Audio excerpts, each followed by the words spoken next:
PPN 12% itu diputuskan melalui undang-undang. Undang-undang itu diusulkan oleh pemerintahan Presiden Jokowi. Pada saat yang sama PDI Perjuangan ada di komisi itu dan komisi itu menunjukkan PDI Perjuangan menjadi ketua panja kalau saya tidak salah. Jadi itu adalah keputusan DPR RI, bukan inisiatif Presiden. Bukan inisiatif dari PDI Perjuangan. Jadi salah alamat kalau dibilang inisiatornya PDI Perjuangan. Karena yang mengusulkan kenaikan itu adalah pemerintah dan melalui Kementerian Keuangan.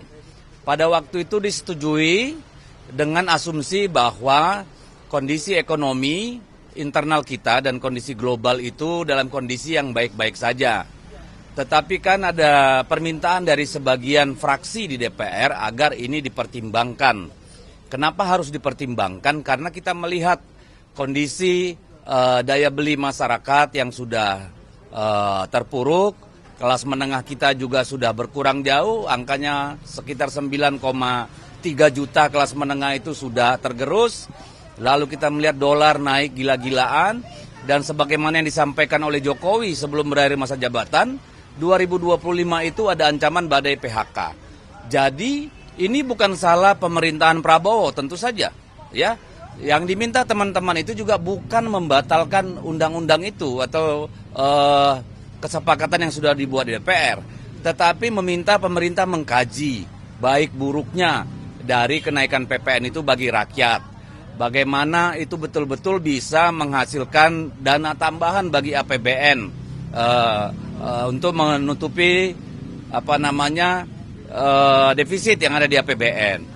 Jadi sama sekali bukan menyalahkan pemerintahan Pak Prabowo, enggak, karena memang itu sudah given dari kesepakatan periode sebelumnya gitu.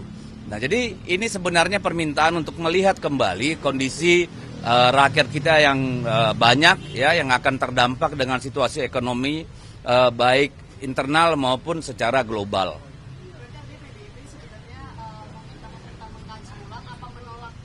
Mengkaji ulang, kita minta mengkaji ulang apakah tahun depan itu sudah pantas kita berlakukan pada saat kondisi ekonomi kita tidak sedang baik-baik saja.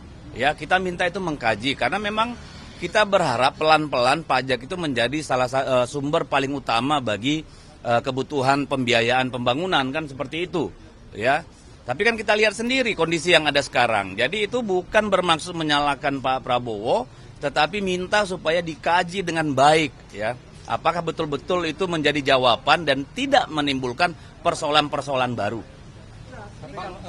Ibu Sarah tadi pagi, Sarah Gerindra tadi pagi mempertanyakan penolakan PDIP atas PPN 12%, Bang. Padahal waktu itu sebelumnya PDIP dipanja, Bang, waktu itu. Kamu kan saya udah jawab dari tadi kamu kemana sih? Tapi kalau ini sudah jelas bahwa itu usulan pemerintah melalui Kementerian Keuangan. Bahwa PDI Perjuangan ada panja di situ, itu kesepakatan di dalam komisi maupun lintas fraksi, bukan kemauan PDIP. Siapa yang menginisiasi? Pemerintah melalui Kementerian Keuangan. Udah, clear. Tapi kalau ini sudah diputuskan jadi satu kebijakan gimana, Pak? Loh, kemarin undang-undang pemilu kada aja yang sudah disahkan di Balek bisa putus, dibatalkan. Kenapa ini enggak? Kalau untuk keselamatan rakyat kan itu. Tapi kalau pemerintah percaya diri itu tidak akan menyengsarakan rakyat, silakan terus. Kan tugas kita untuk melihat bagaimana kondisi gitu loh. Oke ya, cukup saya kira. Di medsos beredar bahwa